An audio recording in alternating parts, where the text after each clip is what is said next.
നമസ്കാരം. അപ്പൊ എല്ലാവർക്കും എന്റെ പുതിയ വീഡിയോയിലേക്ക് സ്വാഗതം. അപ്പൊ ഈ വീഡിയോയിൽ ഞാൻ പറയാൻ ഉദ്ദേശിക്കുന്നത് IELTS റൈറ്റിംഗ് ടാസ്ക് 2 നെ കുറിച്ചാണ്.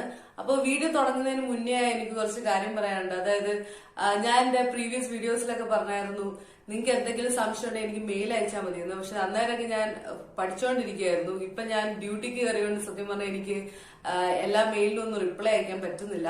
മാത്രമല്ല നിങ്ങളുടെ സംശയങ്ങള് GPHCക്ക് അയക്കേണ്ട ഡോക്യുമെന്റ്സിനെ കുറിച്ചോ ഫാർമസിയുടെ കാര്യങ്ങൾക്ക് ഒക്കെയാണ് നിങ്ങളുടെ സംശയമെങ്കിൽ നിങ്ങൾ pharmacyregulations.org, അതായത് ഞാൻ ലാസ്റ്റ് വീഡിയോ പറയുന്നുണ്ട്, അവർക്ക് മെയിൽ അയച്ചാൽ മതി. ഈ മെയിൽ ഐഡിയിലേക്ക് pharmacyregulations.org ആ മെയിൽ ഐഡിയിലേക്ക് അയച്ചു കഴിഞ്ഞാൽ അവര് 2-3 ദിവസത്തിനുള്ളിൽ നിങ്ങൾക്ക് റിപ്ലൈ തരും.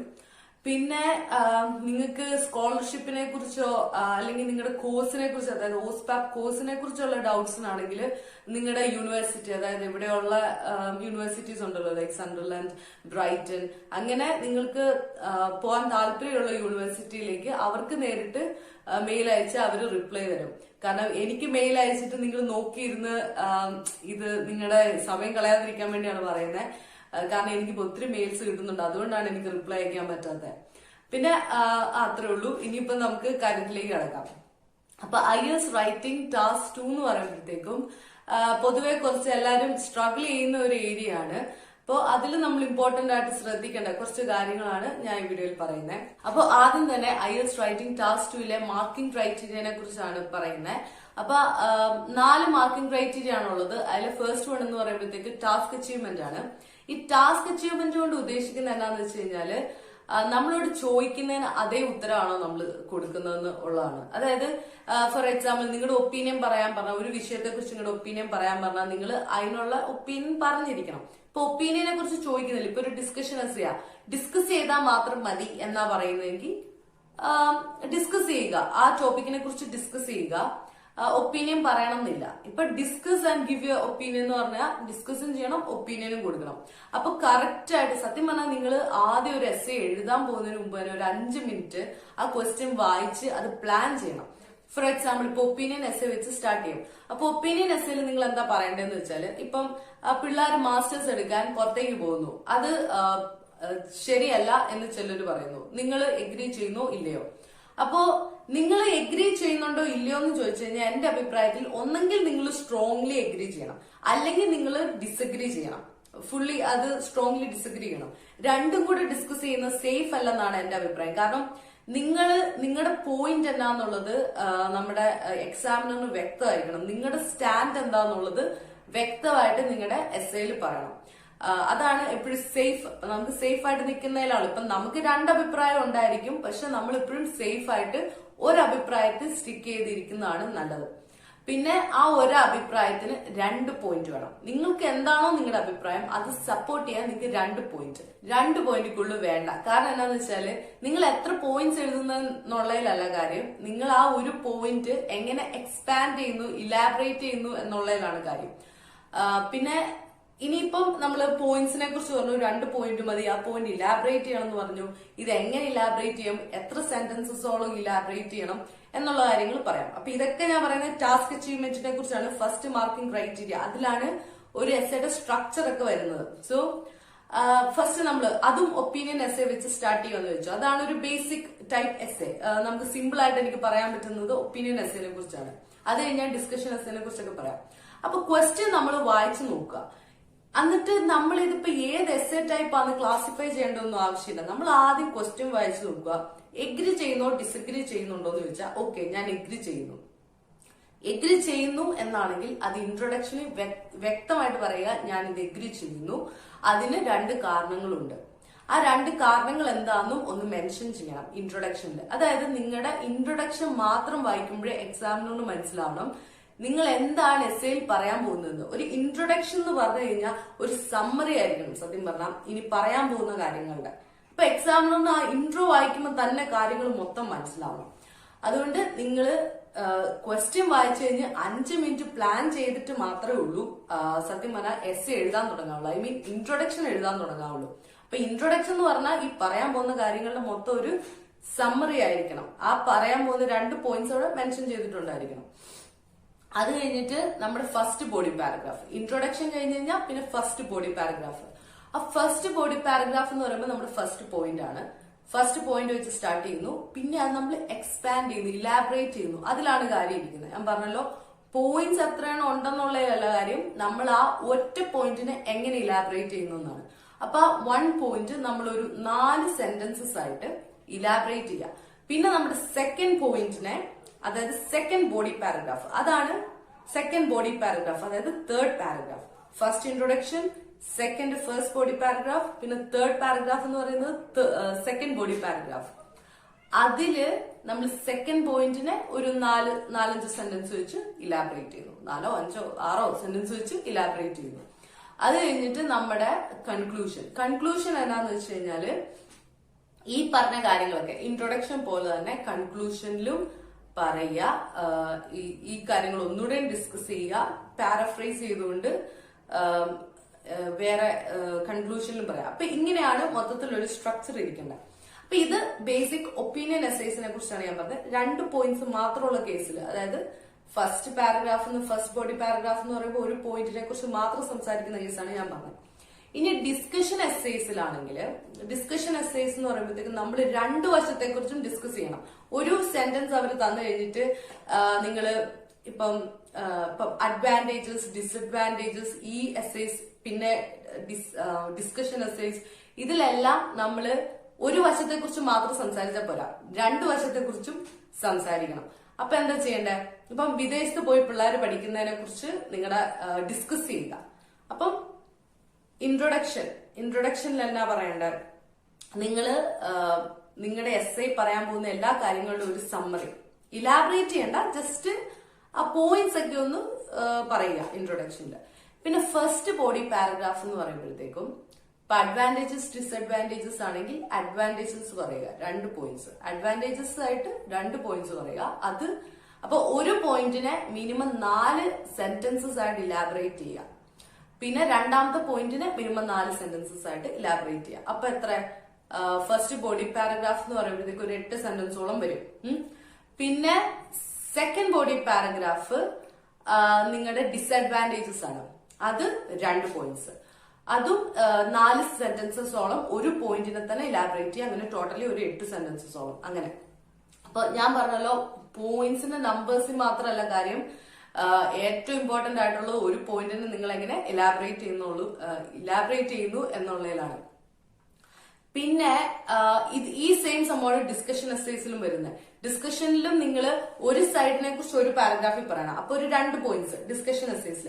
പിന്നെ മറ്റേ സൈഡിനെ കുറിച്ച് പറയുമ്പോൾ അതിലും ഒരു 2 പോയിന്റ്സ്, അങ്ങനെ തന്നെ ഇലാബറേറ്റ് ചെയ്യണം. അപ്പൊ ഇത്രയും കോംപ്ലിക്കേറ്റഡ് ഒന്നുമല്ല ഇത്. ഈ ഒരു എന്താ പറയാ, ഒരു സ്ട്രക്ചർ അപ്ലൈ ചെയ്താൽ മതി എല്ലാത്തിനും.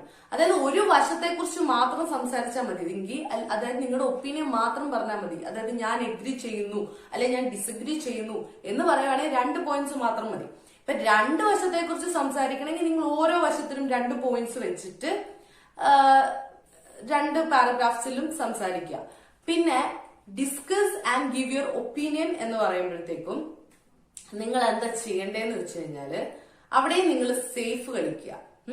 2 സൈഡും ഡിസ്കസ് ചെയ്യുക. എന്നിട്ട് എന്താ ചെയ്യണ്ടേ? 2 സൈഡും ഡിസ്കസ് ചെയ്തിട്ട് നിങ്ങളുടെ ഒപ്പീനിയൻ ഫോർ എക്സാമ്പിൾ പിള്ളേർ വിദേശത്ത് പോയി പഠിക്കുന്നത്, അതിനെ കുറിച്ച് ഡിസ്കസ് ചെയ്യുക. എന്നിട്ട് നിങ്ങളുടെ അഭിപ്രായം പറയുക. ഇതില് ഏതാ നല്ലത് നിങ്ങളുടെ അഭിപ്രായം പറയാം. ഏതാ നല്ലതെന്ന് അവർ ചോദിക്കുന്നില്ല, നിങ്ങളുടെ അഭിപ്രായം പറയാം. അപ്പോഴും എന്താ ചെയ്യണ്ടേ? ഒരു സൈഡിൽ മാത്രം സ്റ്റിക്ക് ചെയ്യുക. ഒന്നെങ്കിൽ വിദേശത്ത് പോയി പഠിക്കുന്നതാണ് നല്ലത്, അല്ലെങ്കിൽ വിദേശത്ത് പോയി പഠിക്കുന്നത് നല്ലതല്ല. ഇതിൽ ഒരു സൈഡിലെ സ്റ്റിക്ക് ചെയ്യാവുള്ളൂ.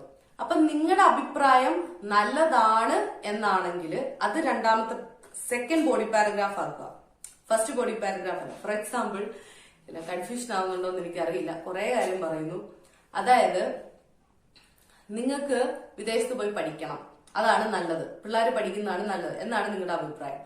അങ്ങനെയാണെങ്കിൽ ഇൻട്രൊഡക്ഷൻ പറഞ്ഞു, ഫസ്റ്റ് ബോഡി പാരഗ്രാഫ് എന്ന് പറയുന്നത് പോയി പഠിക്കണ്ട, അതിനെക്കുറിച്ച് കുറച്ച് കാര്യങ്ങൾ പറയുക, ഡിസ്കസ് ചെയ്യുക. പിന്നെ പറയുക പഠിക്കുന്നതിനെ കുറിച്ചുള്ള നല്ല കാര്യങ്ങൾ പറയുക. എന്നിട്ട് ആ പഠിക്കുന്നതിനെ കുറിച്ചുള്ള നല്ല കാര്യങ്ങൾ പറഞ്ഞിട്ട് പറയുക ഇതാണ് എന്റെ ഒപ്പീനിയൻ. അങ്ങനെ നിങ്ങളുടെ ഒപ്പീനിയൻ ഇതാണ് എന്നും പറഞ്ഞുകൊണ്ട് ആ പാരഗ്രാഫ് അവസാനിപ്പിക്കാം. പിന്നെ നിങ്ങളുടെ കൺക്ലൂഷനിലും വിദേശത്ത് പോയി പഠിക്കാതിരിക്കുന്നതിനെ കുറിച്ച് പറയുക. പിന്നെ നിങ്ങളുടെ ഒപ്പീനിയനായ എന്റെ ഒപ്പീനിയനായ പിള്ളേർ പോയി പഠിക്കണം എന്നതിനെ കുറിച്ച് കൺക്ലൂഷനിൽ മെൻഷൻ ചെയ്യാം. അപ്പൊ അതാണ് ടാസ്ക് അച്ചീവ്മെന്റ് എന്ന് പറയുന്നത്. ചോദിക്കുന്നതിന് ഉത്തരം പറയാ, പിന്നെ അതിന്റെ സ്ട്രക്ചർ ശ്രദ്ധിക്കുക, പോയിന്റ്സ് ഇലാബറേറ്റ് ചെയ്യുക, 2 പോയിന്റ് മാക്സിമം 2 പോയിന്റ് ഒതുക്കാൻ പറ്റുമെങ്കിൽ ഒതുക്കാൻ നോക്കുക. പിന്നെ 2 സൈഡും ഡിസ്കസ് ചെയ്യേണ്ടതാണ്. അല്ലെങ്കിൽ അഡ്വാൻറ്റേജസും ഡിസഡ്വാൻറ്റേജസും പറയണമെങ്കിൽ ഓരോന്നിനും 2 പോയിന്റ്സ് വെച്ച് കൊടുക്കുക, അത് ഇലാബറേറ്റ് ചെയ്യുക. ഇലാബറേറ്റ് ചെയ്യാൻ ഒരിക്കലും മറക്കല്ലേ, അതില് കാര്യമുണ്ട്. ഒരു 4 സെന്റൻസ് എങ്കിലും ഇലാബറേറ്റ് ചെയ്യാൻ വേണം. അപ്പോൾ നമ്മുടെ ടാസ്ക് അച്ചീവ്മെന്റ് കഴിഞ്ഞാൽ രണ്ടാമത്തെ marking criteria coherence and cohesion. അതായത് നമ്മൾ പറയുന്ന ഓരോ സെന്റൻസസ് ഇല്ലേ, എല്ലാത്തിനും കണക്ഷൻ വേണം, എല്ലാം തമ്മില്. അതായത് ഫോർ എക്സാമ്പിൾ ഇൻട്രൊഡക്ഷനിൽ നമ്മുടെ ബാക്കി പാരഗ്രാഫ്സ് എല്ലാമായിട്ട് കണക്ഷൻ വേണം ഇൻട്രൊഡക്ഷൻ. അതായത് ഞാൻ 2 പോയിന്റ്സ് ആണ് ഇതിൽ തരാൻ പോകുന്നത് എന്ന് പറഞ്ഞിട്ടാണ് ഫസ്റ്റ് പാരഗ്രാഫിലേക്ക് പോകുന്നത്. അപ്പൊ ഇൻട്രൊഡക്ഷൻ മുതൽ കൺക്ലൂഷൻ വരെ എല്ലാം ഒരു കണക്ഷൻ വേണം. പിന്നെ ഓരോ സെന്റൻസസ് തമ്മിൽ ഒരു കണക്ഷൻ വേണം. കാരണം ഇപ്പം ഒരു കാര്യത്തെ കുറിച്ച് പറഞ്ഞിട്ട് പിന്നെ വേറൊരു കാര്യത്തിലേക്ക് ചാടിപ്പോയില്ലേ. നമ്മൾ ഒരു സെന്റൻസ് പറഞ്ഞാൽ അതുമായിട്ട് ബന്ധപ്പെട്ടിരിക്കുന്നതായിരിക്കണം അടുത്ത സെന്റൻസ്. അപ്പം എല്ലാം ഒരു കണക്ഷന്റെ കളിയാണ്. നിങ്ങളിപ്പോ ഒരു സെന്റൻസ് എഴുതി കഴിഞ്ഞാൽ അതിന്റെ മുന്നിലേക്ക് നോക്കണം, ഈ സെന്റൻസും ആ സെന്റൻസും തമ്മിൽ കണക്ഷൻ ഉണ്ടോ. അപ്പം അങ്ങനെ വേണം. അത് വളരെ ഇമ്പോർട്ടന്റ് ആയിട്ടുള്ള കാര്യമാണ്. അതാണ് സെക്കൻഡ് മാർക്കിംഗ് ക്രൈറ്റീരിയ എന്ന് പറയുന്നത്, കൊഹിറൻസ് ആൻഡ് കൊഹിഷൻ എന്ന് പറയുന്നത്. പിന്നെ ലെക്സിക്കൽ റിസോഴ്സ്, അതെന്ന് പറയുന്ന വൊക്കാബുലറി ആണ്. ഇവിടെ കുറച്ച് കാര്യങ്ങൾ പറയാനുണ്ട്. അതായത് ഇപ്പൊ നമ്മുടെ സിനോണിംസ് എന്നൊക്കെ നമ്മൾ പറഞ്ഞു പഠിക്കുന്ന കുറച്ച് കാര്യങ്ങളുണ്ട്. സിനോണിംസ് നിങ്ങൾക്ക് യൂസ് ചെയ്യാം, പക്ഷെ എന്താ പറയാ, അത് ആ സെന്റൻസിൽ ഫിറ്റ് ചെയ്യുമെന്ന് നോക്കണം. അതായത് ആ സെന്റൻസിൽ ചിലപ്പോ അത് ഉൾക്കൊള്ളിക്കാൻ പറ്റുന്നതാണോ നോക്കുക. കാരണം ചില വേർഡ്സിന് അതിനെ സബ്സ്റ്റിറ്റ്യൂട്ട് ചെയ്യാൻ പറ്റത്തില്ല വേറൊരു വേർഡിന്. ഫോർ എക്സാമ്പിൾ ഇപ്പൊ നമ്മള് എന്താ പറയാ, ഡേഞ്ചർ, റിസ്ക് എന്ന് പറയുമ്പോഴത്തേക്ക് സിനോണിം അടിച്ചു കൊടുത്താൽ ഡേഞ്ചർ എന്ന് പറയും, ഡേഞ്ചർ എന്ന് വരും ഇന്റർനെറ്റിൽ. ലൈക്ക് ഗൂഗിളിൽ അടിച്ചു കൊടുത്താൽ ഡേഞ്ചർ ഒരു സിനോണിമാന്ന് പറയുന്നത്. പക്ഷെ എക്സാക്ട് മീനിങ് ആണോ? റിസ്ക് എന്ന് പറയുന്നത് I M going to take a risk എന്ന് പറഞ്ഞാൽ അതിന്റെ അർത്ഥമാണ് I M going to take a danger എന്ന് നമ്മൾ പറയത്തില്ലല്ലോ. അപ്പൊ അത് രണ്ടും ഒരു സെന്റൻസിൽ സിനോണിം ആന്ന് പറയുമെങ്കിലും അതിന് ഒരേ അർത്ഥമല്ല വരുന്നത്. അപ്പൊ നിങ്ങളിപ്പം ഒരു വേർഡ് വേറൊരു വേർഡ് വെച്ച് സബ്സ്റ്റിറ്റ്യൂട്ട് ചെയ്യാൻ നോക്കുകയാണെങ്കിൽ, അതായത് സിനോണിം വെച്ച് സബ്സ്റ്റിറ്റ്യൂട്ട് ചെയ്യാൻ നോക്കുകയാണെങ്കിൽ നിങ്ങൾ ശ്രദ്ധിക്കണം, നിങ്ങൾ ഉദ്ദേശിക്കുന്ന അതേ കാര്യം തന്നെയാണോ നിങ്ങൾ ആ സബ്സ്റ്റിറ്റ്യൂട്ട് ചെയ്യാൻ പോകുന്ന വേർഡിന്റെ അർത്ഥം എന്നും നോക്കണം. കാരണം എല്ലാത്തിനും സ്ലൈറ്റ്ലി ഡിഫറെന്റ് ആയിട്ടുള്ള മീനിങ്സ് ആയിരിക്കും. അപ്പൊ സിനോണിംസ് യൂസ് ചെയ്യുമ്പോൾ വളരെയധികം ശ്രദ്ധിക്കണം. റൈറ്റ് ആയിട്ടാണ് ഇപ്പൊ നിങ്ങൾ പുതിയതായിട്ട് യൂസ് ചെയ്യാൻ പോകുന്ന വേർഡ് ആ അർത്ഥം തന്നെയാണെങ്കിൽ അത് കുഴപ്പമില്ല. പിന്നെ വേറൊരു സംഭവമാണ് വൊക്കാബുലറിനെ കുറിച്ച് പറയുമ്പോഴത്തേക്കും പിന്നെ റെപ്പിറ്റേഷൻ അവോയ്ഡ് ചെയ്യാൻ നോക്കുക, റെപ്പിറ്റേഷൻ മാക്സിമം അവോയ്ഡ് ചെയ്യാൻ നോക്കുക. പിന്നെ ഞാൻ പറഞ്ഞ പോലെ ഒരു വേർഡിനെ വേറൊരു വേർഡ് കൊണ്ട് സബ്സ്റ്റിറ്റ്യൂട്ട് ചെയ്യാൻ പറ്റത്തില്ലെങ്കിൽ ആ വേർഡ് തന്നെ ഉപയോഗിച്ചെന്ന് വെച്ച് വലിയ കുഴപ്പമൊന്നുമില്ല. ഇപ്പം ഞാൻ പറയുകയാണെങ്കിൽ ഇപ്പൊ നമ്മൾ ഓണത്തിനെ കുറിച്ച് സംസാരിക്കുകയാണെങ്കിൽ നമുക്ക് ഒരു സെന്റൻസിൽ ഓണം എന്ന് പറയാം, പിന്നെ നമുക്ക് ഓണത്തിനെ ഫെസ്റ്റിവൽ എന്ന് വിളിക്കാം, അത് കഴിഞ്ഞിട്ട് വേണം നമുക്ക് ഓണത്തിനെ ആ ഓസ്പിഷ്യസ് ഒക്കേഷൻ എന്ന് പറയാം. അപ്പം ഇങ്ങനെയൊക്കെ നമുക്ക് യൂസ് ചെയ്യാം. അതൊക്കെ നിങ്ങളുടെ ഇമാജിനേഷൻ ഇങ്ങനെ വർക്ക് ചെയ്യണം, അതിങ്ങനെ പ്രാക്ടീസോടുകൂടി നമുക്ക് സെറ്റ് ആവും. അപ്പം സിനോണിംസ് യൂസ് ചെയ്യുമ്പോൾ ശ്രദ്ധിക്കുക. പിന്നെ ഞാൻ പറയാൻ പോകുന്നത് കൊളോക്കേഷൻസിനെ കുറിച്ചാണ്. കൊളോക്കേഷൻസ് നിങ്ങൾ അധികം കേട്ടിട്ടുണ്ടോ എന്ന് എനിക്കറിയില്ല. കാരണം എനിക്ക് തോന്നുന്ന അധികം ആൾക്കാരും വൊക്കാബുലറി, സിനോണിംസ് ഇങ്ങനത്തെ കാര്യങ്ങളൊക്കെ കേട്ടുള്ളൂ. പിന്നെ പാരാഫ്രേസിംഗ്, അതിലൊക്കെ ഇമ്പോർട്ടന്റ് ആയിട്ടുള്ള ഒരു കാര്യമാണ് കൊളോക്കേഷൻസ് എന്ന് പറയുന്നത്. അപ്പൊ ഈ IELTS റൈറ്റിംഗിലും സ്പീക്കിങ്ങിനും ഒരുപോലെ ഇമ്പോർട്ടന്റ് ആയിട്ടുള്ള ഒരു കാര്യമാണ് കൊളോക്കേഷൻസ് എന്ന് പറയുന്നത്. അപ്പോ ഞാൻ ഒരു എക്സാമ്പിൾ പറയുകയാണെങ്കിൽ ഇപ്പം I M going to make my bed. അതായത് ഞാൻ ബെഡ് വിരിക്കാൻ പോവാണ്, ഞാൻ ബെഡ് റെഡിയാക്കാൻ പോവാ, എന്റെ ബെഡ് വിരിക്കാൻ പോവാ എന്നാണ് ഐ എം ഗോയിങ് ടു. അപ്പം make bed, I M going to make my bed എന്ന് പറയുമ്പോഴത്തേക്കും ഈ 2 വേർഡ്സ് ഒരുമിച്ച് പോകും. മേക്ക് എന്ന് പറയുമ്പോൾ നമ്മൾ ശരിക്കും അതിന്റെ അർത്ഥം എന്ന് പറയുന്നത് എന്തെങ്കിലും സംഭവം ഉണ്ടാക്കുക എന്നുള്ളതാ. പക്ഷെ അതല്ല, ഈ ഇങ്ങനെ ഒരുമിച്ച് പോകുന്ന പല വേർഡ്സ് ഉണ്ട് ഇംഗ്ലീഷിൽ. ഇപ്പം I met with an accident, പക്ഷെ ഞാൻ ആക്സിഡന്റിനെ കാണാൻ പോയതല്ല, പക്ഷെ I met with an accident എന്നാണ് നമ്മൾ പറയുന്നത്. അതുപോലെ I M going to make my bed, അതിന് പകരം നമ്മൾ I M going to make എന്നുള്ളതിന് പകരം നമ്മൾ I M going to produce my bed എന്ന് പറയത്തില്ല. ഇപ്പൊ മേക്കും പ്രൊഡ്യൂസ് ഒക്കെ ഒരുപോലെ അല്ലേ, ഏകദേശം സിനോണിംസ് അല്ലേ, പക്ഷെ നമ്മൾ അത് രണ്ടും യൂസ് ചെയ്യത്തില്ല, പ്രൊഡ്യൂസും ബെഡും യൂസ് ചെയ്യത്തില്ല. I M going to make my bed എന്നേ പറയത്തുള്ളൂ. അപ്പം ഇങ്ങനത്തെ സംഭവം കൊളോക്കേഷൻസ് മാക്സിമം പ്രാക്ടീസ് ചെയ്യുക, കുറെ അങ്ങനെ ഫെമിലിയർ ആവുക. അപ്പൊ നിങ്ങൾക്ക് മനസ്സിലാവും ചുമ്മാ നമുക്ക് ഒരു വേർഡ്സ് ഒക്കെ സിനോണിം ആണെന്നും പറഞ്ഞൊന്നും ഒരു സെന്റൻസിൽ അങ്ങനെ കയറ്റാൻ പറ്റത്തില്ല. കാരണം ചില വേർഡ്സ് തമ്മിൽ ഒരുമിച്ച് പോകത്തുള്ളൂ. അവരെ നിങ്ങൾ പിരിക്കരുത് പ്ലീസ്. അപ്പൊ അതല്ല ഞാൻ പറഞ്ഞത്. അപ്പൊ നിങ്ങൾ കൂടുതലും എന്താ പറയാ, അപ്പൊ നിങ്ങൾക്ക് മനസ്സിലാവും എല്ലാ വേർഡ്സും നമ്മൾ ഒരുമിച്ച് പോകത്തില്ല. നമ്മൾ സിനോണിംസ് ആണെന്നും പറഞ്ഞുകൊണ്ട് ചില വേർഡ്സ് കയറ്റി കഴിഞ്ഞു കഴിഞ്ഞാൽ ആ രണ്ട് വേർഡ്സും ഒരുമിച്ച് സിങ്ക് ആവത്തില്ല. ഓക്കെ. പിന്നെ അപ്പൊ അതുകൊണ്ട് കൊളോക്കേഷൻസ് കൂടുതലും നെറ്റിൽ സെർച്ച് ചെയ്ത് ഗൂഗിളിൽ നോക്കി കുറെ കൊളോക്കേഷൻസ് ഒക്കെ ഒന്ന് ഫെമിലിയർ ആവാൻ നോക്കുക. ഇത് IELTS സ്പീക്കിങ്ങിനും നല്ലതാണ്, റൈറ്റിങ്ങിനും നല്ലതാണ്.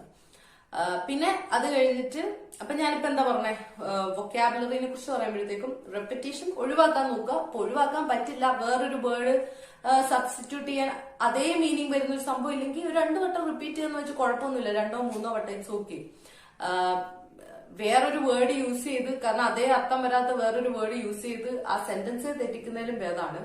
പിന്നെ കൊളോക്കേഷൻസ് സംഭവങ്ങൾ ഇത് തന്നെ. ഇതാണ് വൊക്കാബുലറി എന്ന് പറയുമ്പോഴത്തേക്ക്, ഐ മീൻ ലെക്സിക്കൽ റിസോഴ്സ് എന്ന് പറയുമ്പോഴത്തേക്കും. അത് കഴിഞ്ഞ് ഇനി ഗ്രാമർ എന്ന് പറയുമ്പോൾ ഗ്രാമാറ്റിക്കൽ റേഞ്ച് ആൻഡ് ആക്യുറസി. ഇതിലെ ഏറ്റവും ഇമ്പോർട്ടന്റ് ആയിട്ടുള്ള കാര്യം ഞാൻ എന്റെ സ്പീക്കിംഗ് വീഡിയോയിലും പറഞ്ഞായിരുന്നു. പലതരം സെന്റൻസസ് യൂസ് ചെയ്യണം. Simple words, I mean simple sentences, compound sentences, complex sentences, ഇങ്ങനത്തെ പല ടൈപ്പ് ഓഫ് സെന്റൻസസ് യൂസ് ചെയ്യണം നിങ്ങളുടെ എസ്സേയില്. ഒരു ടൈപ്പ് സെന്റൻസ് മാത്രമല്ല. അപ്പൊ എന്താണ് കോമ്പൗണ്ട്, എന്താണ് എന്താ പറയുന്നത്, കോമ്പൗണ്ട്, കോംപ്ലക്സ്, സിമ്പിൾ സെന്റൻസസ് എന്നൊക്കെ ഉള്ളത് നിങ്ങൾ ശ്രദ്ധിക്കുക, പഠിക്കുക, പ്രാക്ടീസ് ചെയ്യുക. അപ്പൊ ഇതാണ് 4 ക്രൈറ്റീരിയാസ്. പിന്നെ ഈ പറഞ്ഞ പോലെ ലാസ്റ്റ് ഗ്രാമാറ്റിക്കൽ ഇത് റേഞ്ച് ആൻഡ് ആക്യുറസി എന്ന് പറയുമ്പോഴത്തേക്കും ഈ ഗ്രാമാറ്റിക്കൽ റേഞ്ച് യൂസ് ചെയ്യുന്ന റേഞ്ച് എന്ന് പറയുന്ന പല ടൈപ്പ് എന്ന് ഉദ്ദേശിക്കുന്ന സെന്റൻസസിനെയാണ്. ഇത് കൂട്ട് പല ടൈപ്പ് സെന്റൻസസ് യൂസ് ചെയ്യുക. അല്ല നമ്മൾ കുറെ ഈസും വാട്ടും ടൂവും അങ്ങനത്തെ കാര്യങ്ങളല്ല. പിന്നെ ഗ്രാമർ പിന്നെ ശരിയാക്കാൻ നോക്കുക. വായിച്ചു കഴിഞ്ഞാൽ ഒരു സെന്റൻസിൽ ഒരു ഗ്രാമർ ഒക്കെ ശരിയായിരിക്കണം. അത് നമുക്കറിയാലോ. അത് സെറ്റായി കഴിഞ്ഞിട്ട് കുറച്ചും കൂടെ ഹയർ ലെവലുള്ളതാണ് ഈ പറഞ്ഞ പോലെ പല സെന്റൻസസ് യൂസ് ചെയ്യുന്ന കാര്യം, കോംപ്ലക്സ് സെന്റൻസസ് ഒക്കെ. അപ്പൊ അതെന്താന്നുള്ളതൊക്കെ ഒന്ന് പ്രാക്ടീസ് ചെയ്യാം. ഒരു കോംപ്ലക്സ് സെന്റൻസസ് ഒക്കെ തെറ്റ് വരുത്താതെ, ഗ്രാമർ മിസ്റ്റേക്ക് ഇല്ലാതെ എഴുതാനായിട്ട് പ്രാക്ടീസ് ചെയ്ത് പഠിക്കുക. അപ്പൊ ഇതൊക്കെയാണ് നമ്മുടെ റൈറ്റിംഗിന്റെ ഒരു ഓവറോൾ സംഭവം. നമ്മുടെ 4 മാർക്കിംഗ് ക്രൈറ്റീരിയ നമ്മൾ കവർ ചെയ്ത് കഴിഞ്ഞു. വളരെ സന്തോഷം. അത് കഴിഞ്ഞിട്ട് അടുത്തത് ഇനിയാണ് വളരെ ഇമ്പോർട്ടന്റ് ആയിട്ടുള്ള വേറൊരു കാര്യം പറയാൻ പോകുന്നത്. സോ ഇത്രയും നേരം ഞാൻ കുറെ പറഞ്ഞ് ഞാൻ തന്നെ ബുദ്ധിമുട്ടി. ഇപ്പം ഈ കാര്യം എന്ന് പറയുമ്പോഴത്തേക്ക് വളരെ സിമ്പിൾ ആണ്, എനിക്ക് ഈസി ആയിട്ട് പറയാൻ പറ്റുന്ന കാര്യമാണ്. എങ്ങനെ നമ്മൾ പ്രാക്ടീസ് ചെയ്യും, എങ്ങനെ നമ്മൾ IELTS റൈറ്റിംഗ് ടാസ്ക് 2 എഴുതി പ്രാക്ടീസ് ചെയ്യും എന്നുള്ളത്. അത് ഞാൻ പ്രാക്ടീസ് ചെയ്ത സമയത്ത് IELTSblog.com എന്ന് പറഞ്ഞൊരു വെബ്സൈറ്റ് ഉണ്ട്. അതില് കയറി കഴിഞ്ഞു കഴിഞ്ഞാൽ നമ്മൾ 2000 രൂപ കൊടുത്തു കഴിഞ്ഞാൽ, എനിക്കൊന്ന് 2000 ഇപ്പൊ 3000 ആയോന്ന് എനിക്ക് അറിയത്തില്ല. അത്രയും കൊടുത്തു കഴിഞ്ഞാൽ നമ്മുടെ 8 essays നമുക്ക് വേർഡ് ഡോക്യുമെന്റില് നമുക്ക് അവർക്ക് അയച്ചു കൊടുക്കാം. അവരതിട്ട് നമുക്ക് അത് കറക്റ്റ് ചെയ്ത് ഇങ്ങോട്ട് അയച്ചു തരും. പല IELTS കറക്ഷൻ സർവീസ് ഉണ്ടായിരിക്കും റൈറ്റിംഗിന്. പക്ഷെ എനിക്കറിയാവുന്ന ഇതാണ്, ഞാൻ ട്രൈ ആക്കിയത് ഇതായിരുന്നു IELTS പഠിച്ചിരുന്ന സമയത്ത്. www.IELTSblog.com അതിൽ ചെന്നിട്ട് നമ്മുടെ 8 essays, പല ഇതുണ്ട്, 1 2 essays സബ്മിറ്റ് ചെയ്യുന്നു, അങ്ങനെ പലതുണ്ട്. ഞാൻ ചെയ്തത് 8 essays നമുക്ക് സബ്മിറ്റ് ചെയ്യാം വേർഡ് ഡോക്യുമെന്റിൽ. നമുക്ക് എഴുതി തന്നെ നമുക്ക് ഇഷ്ടമുള്ള ഏതെങ്കിലും ക്വസ്റ്റ്യൻസ്, നമ്മൾ എവിടെയെങ്കിലും കണ്ട ക്വസ്റ്റ്യൻസിന് നമുക്ക് തന്നെ ടൈം ഒക്കെ സെറ്റ് ചെയ്ത് നമുക്കൊരു എസ്സേ ടൈപ്പ് ചെയ്ത് കയറ്റി അവർക്ക് അയച്ചു കൊടുക്കാം. എന്നിട്ട് അവര് അത് കറക്റ്റ് ചെയ്തിട്ട് നമുക്ക് ഇങ്ങോട്ട് അയച്ചു തരും. അപ്പൊ അതിൽ നമ്മുടെ ഞാൻ ഈ പറഞ്ഞ 4 മാർക്കിംഗ് ക്രൈറ്റീരിയ വെച്ചിട്ട് അവർ ഓരോന്നിലും നമ്മുടെ മാർക്ക് എത്രയാണ്, ഓരോ സെന്റൻസസ് വെച്ച് അതെങ്ങനെ ഇംപ്രൂവ് ചെയ്യണം എന്നുള്ളതൊക്കെ വളരെ വ്യക്തമായിട്ട് പറഞ്ഞുതരും. എനിക്കത് ഒത്തിരി ഹെൽപ്ഫുൾ ആയിരുന്നു. അത് അപ്പോ ഒബ്വിയസ്ലി നിങ്ങൾക്കും ഹെൽപ്ഫുൾ ആയിരിക്കും എന്ന് ഞാൻ വിശ്വസിക്കുന്നു. അത് ട്രൈ ആക്കി നോക്കുക. അത് ഭയങ്കരമായിട്ട് നിങ്ങൾക്ക് നിങ്ങളുടെ തന്നെ എസ്സേസ് അങ്ങോട്ടും ഇങ്ങോട്ടും കമ്പയർ ചെയ്യാനും, നിങ്ങളുടെ സ്ട്രെങ്ത് എന്താണ്, നിങ്ങളുടെ എന്താ പറയുക, നിങ്ങൾ കുറച്ചും കൂടെ വീക്ക് ആയിട്ടുള്ള എന്തിലൊക്കെയാണ് എന്നുള്ളത് നിങ്ങൾക്ക് കുറച്ച് നല്ല വ്യക്തമായിട്ട് മനസ്സിലാവും. അത് കുറച്ചുകൂടെ റിലയബിൾ ആയിട്ടുള്ള സോഴ്സ് ആണ്. പിന്നെ അതെന്ന് പറയുന്നത് IELTS പ്രാക്ടീസ് ചെയ്യണം. IELTS റൈറ്റിംഗ് ടാസ്ക് പ്രാക്ടീസ് ചെയ്യാനുള്ള പരിപാടിയാണ് ഇപ്പൊ പറഞ്ഞത്.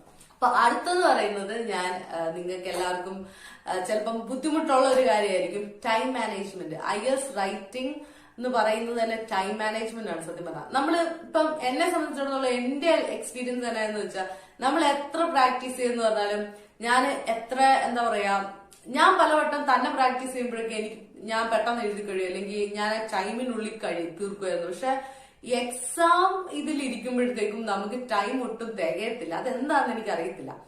പക്ഷെ ഇതിനുള്ള ഒരു പ്രതിവിധിയായിട്ട് ഞാൻ കണ്ടുപിടിച്ചതെന്ന് വെച്ച് കഴിഞ്ഞാല് ഒറ്റ ഒരു കാര്യം മാറ്റം വരുത്തിയതാണ് എനിക്ക് ശരിക്കും ഡിഫറൻസ് ഉണ്ടായി. അതായത് നമ്മൾ ആദ്യം IELTS റൈറ്റിംഗ് ടാസ്ക് 2 വെച്ച് തുടങ്ങണം, ഒരിക്കലും ടാസ്ക് 1 വെച്ച് തുടങ്ങില്ല. കാരണം അതെന്താന്ന് വെച്ചാല് ടാസ്ക് 2 വെച്ചായിരിക്കണം നിങ്ങൾ തുടങ്ങുന്നത്. മേക്ക് ഷുവർ നിങ്ങൾ 45 മിനിറ്റ് IELTS റൈറ്റിംഗ് ടാസ്ക് 2 കൊടുത്തിരിക്കണം. അതിൽ 1 മിനിറ്റ് പോലും കുറയാൻ പാടില്ല ടാസ്ക് 2 നിങ്ങൾ അലോട്ട് ചെയ്യുന്നിട്ടായി. സോ നിങ്ങൾ ടാസ്ക് 2 വെച്ച് തുടങ്ങണം. അത് കഴിഞ്ഞിട്ട് ഞാൻ പറയുകയാണെങ്കിൽ ടാസ്ക് 1 നിങ്ങൾ കുറെ പ്രാക്ടീസ് ചെയ്യണം. എന്തിനാണെന്നറിയോ? നിങ്ങളുടെ എയിം ഇതായിരിക്കണം, 10 മിനിറ്റ് കൊണ്ട് IELTS ടാസ്ക് 1 എഴുതി കഴിയണം. നിങ്ങൾ 10 മിനിറ്റ്, 15 മിനിറ്റ് ഒന്നുമല്ല, 15 മിനിറ്റ് അല്ല, 20 മിനിറ്റ് അല്ല, 10 മിനിറ്റിൽ 1 മിനിറ്റ് കൂടുതലല്ല. IELTS ടാസ്ക് 1 നിങ്ങൾ 10 മിനിറ്റ് കൊണ്ട് എഴുതി കഴിയാൻ നിങ്ങൾ പ്രാക്ടീസ് ചെയ്തുകൊണ്ടേയിരിക്കണം. അപ്പൊ നിങ്ങൾ ശ്രദ്ധിക്കുക, IELTS ടാസ്ക് 1 എന്ന് പറയുന്നത് 10 മിനിറ്റ് കൊണ്ട് എഴുതി തീർക്കാൻ ശ്രമിക്കുക. അല്ലെ എന്നാ സംഭവിക്കുന്നതെന്ന് വെച്ചാൽ ടാസ്ക് 1 നമ്മൾ തുടങ്ങിയോളല്ലോ, നമ്മൾ ടാസ്ക് 1 ഇങ്ങനെ മിനുക്കിക്കൊണ്ടിരിക്കും. മിനുക്കി അത് 10 മിനിറ്റ് കഴിഞ്ഞ് 15 മിനിറ്റ് കഴിഞ്ഞ് 20 മിനിറ്റോളം നമ്മൾ ടാസ്ക് 1 എഴുതിക്കൊണ്ടിരിക്കും. 20 മിനിറ്റ് ആകുമ്പോഴാണ് നമുക്ക് ടെൻഷൻ ആകുന്നത്, അയ്യോ നമുക്കിനി ടാസ്ക് 2 കൂടെ എഴുതാണല്ലോ. അത് കഴിഞ്ഞിട്ട് നമ്മുടെ മിനുക്കാനുള്ള ടെൻഡൻസി ചിലപ്പോൾ അതോടെയും തീരെയല്ല. നമ്മൾ പിന്നെ 25 മിനിറ്റ് എടുത്ത് ചിലപ്പോൾ 30 മിനിറ്റ് വരെ ആൾക്കാർ IELTS ടാസ്ക് 1 ഒരിക്കലും ചെയ്യരുത്. അങ്ങനെയൊന്നും. ടാസ്ക് 1 എന്ന് പറഞ്ഞാൽ 10 മിനിറ്റ് മതി. ബാക്കി ഫുൾ ടൈം നിങ്ങൾ ടാസ്ക് 2 വേണ്ടി അലോട്ട് ചെയ്യണം. അപ്പം അത് ടാസ്ക് 1 എങ്ങനെ അപ്പൊ ഞാൻ ടാസ്ക് 1 10 മിനിറ്റ് കൊണ്ട് തീർക്കണം എന്ന് പറഞ്ഞാൽ അത് ഒട്ടും ഇമ്പോർട്ടന്റ് അല്ലാത്തോണ്ടല്ല പറയുന്നത്. നിങ്ങൾ അത് പ്രാക്ടീസ് ചെയ്യണം, maximum practice. Task 1 maximum practice ചെയ്യണം. 10 മിനിറ്റ് കൊണ്ട് തീർക്കാനായിരിക്കണം നിങ്ങളുടെ എയിം. അങ്ങനെ പ്രാക്ടീസ് ചെയ്ത് പഠിക്കണം. എന്നാലേ ഉള്ളൂ നിങ്ങൾക്ക് ടാസ്ക് 2 ടാസ്ക് 1 കൂടെ ഒരുമിച്ച് കൊണ്ടുപോയി നിങ്ങളുടെ ആ റൈറ്റിംഗ് സെക്ഷൻ എന്ന് പറയുമ്പോഴത്തേക്ക് സ്ട്രെസ്ഫുൾ ആക്കാതെ ടൈം മാനേജ്മെന്റ്, നല്ല പ്രോപ്പർ ടൈം മാനേജ്മെന്റോട് കൂടി തീർക്കാൻ പറ്റത്തുള്ളൂ. സോ അത് ഒരു ഇമ്പോർട്ടന്റ് പോയിന്റ് ആണ്. എനിക്ക് അത് വർക്ക്ഔട്ട് ആയ കാര്യമാണ്, നിങ്ങൾക്കും വർക്ക്ഔട്ട് ആവുമെന്ന് ഞാൻ വിശ്വസിക്കുന്നു. പിന്നെ ലാസ്റ്റ് സംഭവമാണ് റീവാല്യൂഷൻ. അപ്പൊ നിങ്ങൾ നല്ല വൃത്തിക്ക് പഠിച്ചു, നിങ്ങൾക്ക് നല്ല കോൺഫിഡൻസ് ഉണ്ട്, നിങ്ങൾക്ക് നല്ല മാർക്ക് കിട്ടുമെന്ന്. ഐ മീൻ നല്ല മാർക്ക് എന്ന് പറഞ്ഞപ്പോൾ ഫോർ എക്സാമ്പിൾ നിങ്ങൾക്ക് 7 വേണമെന്ന് വെച്ചു IELTS റൈറ്റിംഗിന്, നിങ്ങൾക്ക് നല്ല ഉറപ്പിലിരിക്കുകയാണ്, നിങ്ങൾക്ക് 7 കിട്ടും. പക്ഷെ നിങ്ങൾക്ക് റിസൾട്ട് വന്നപ്പോൾ കിട്ടിയത് 6.5 ആണ്. നിങ്ങൾക്ക് നല്ല ഉറപ്പാണ്, നിങ്ങൾക്ക് അതിലും കൂടുതൽ കിട്ടുന്നതാണ്. ഒന്നും പേടിക്കണ്ട, നിങ്ങൾ റീവാല്യൂഷന് കൊടുത്തോളൂ. കാരണം എനിക്ക് എന്റെ അനുഭവമാണ്, എനിക്ക് റൈറ്റിംഗ് എഴുതിയപ്പോ 6.5 ആയിരുന്നു എനിക്ക് കിട്ടിയത്. അപ്പൊ ഞാൻ റീവാലുവേഷൻ കൊടുത്തു കഴിഞ്ഞപ്പം അത് 7.5 ആയിട്ട് മാറി.